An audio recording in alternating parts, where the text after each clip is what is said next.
Hello everyone! So welcome back to my YouTube channel. So today po ay magre-react tayo sa video o bagong video ni Ken. May bago po siyang kanta na na-cover. Ito ay Run Away by Course. Yun. So by the way po, shout out po sa mga subscriber ko dyan. Hello po sa inyong lahat at thank you po sa pag-subscribe sa aking channel. Yun. Nung una talaga, yung subscriber ko po ay 5 lang. So ngayon po ay nadagdagan na, naging 35 na sila. So, diba? Ang laki ng achievement. So, salamat sa lahat na nag-subscribe sa aking YouTube channel. So, yun. So, sa hindi pa nakapag-subscribe, feel free to subscribe sa aking YouTube channel. So, hindi na natin patatagalin pa. Let's watch this video.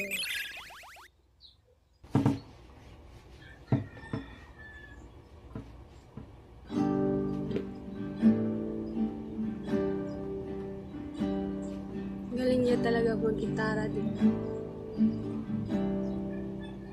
At ang haba ng buhok niya, parang ano na Ken. Pero in fairness, bagay sa kanya.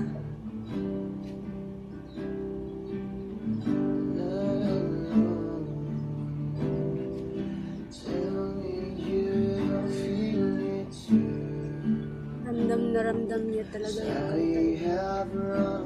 Naka-emotion.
Lalong mailab ka sa kanyang boses dito.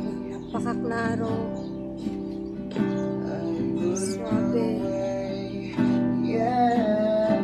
Napaka-deep at smooth. Grabe.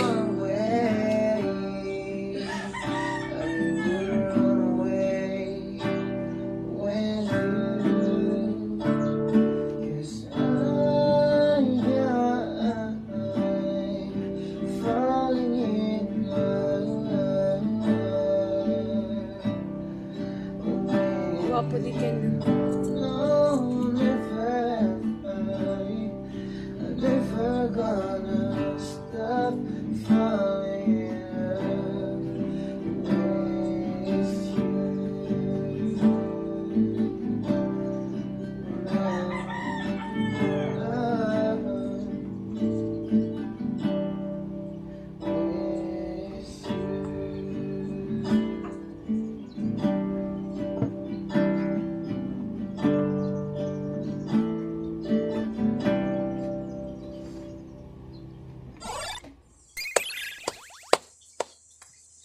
Isang malaking check dahil napakaganda ng rendition na ginawa ni Ken sa Run Away Alam ko yung kumanta nito is mga babae, the course. Mga magkakapatid yata yun. So, at ang ganda ng mga boses nun guys. Sikat sila nung year 90s. Ano pa kaya ang di niya kayang gawin? Sa tingin ko wala. No? Dahil kayang-kaya niyang gawin lahat. Magaling, kaya niyang kumanta, ang galing niyang kumanta, kaya niyang sumayaw, ang galing niyang sumayaw. Kaya rin niyang mag-rap at magaling din siyang mag-rap. Ano pa ba? Nasa kanya ng lahat, ganon. So, yun. Yung siguro, nagpaulan ng talent ang ating Panginoon, nasalo niya lahat, guys. So, yun, ka-talented si Ken. Deserve niya talaga. Dahil sa cover na to, siguro marami na namamagsisi lipatan dyan sa poultry farm ni Ken. Dahil sa cover na to. For sure yan. At marami ding kinilig sa ginawa niyang cover. So, yun lang guys. So, I hope if you like this video, please do or consider subscribe and like to my YouTube channel para lagi kayong updated sa bago kong mga video guys. So, I hope magkita-kita tayo sa susunod na vlog. So, yun lang muna guys. Bye. Thanks.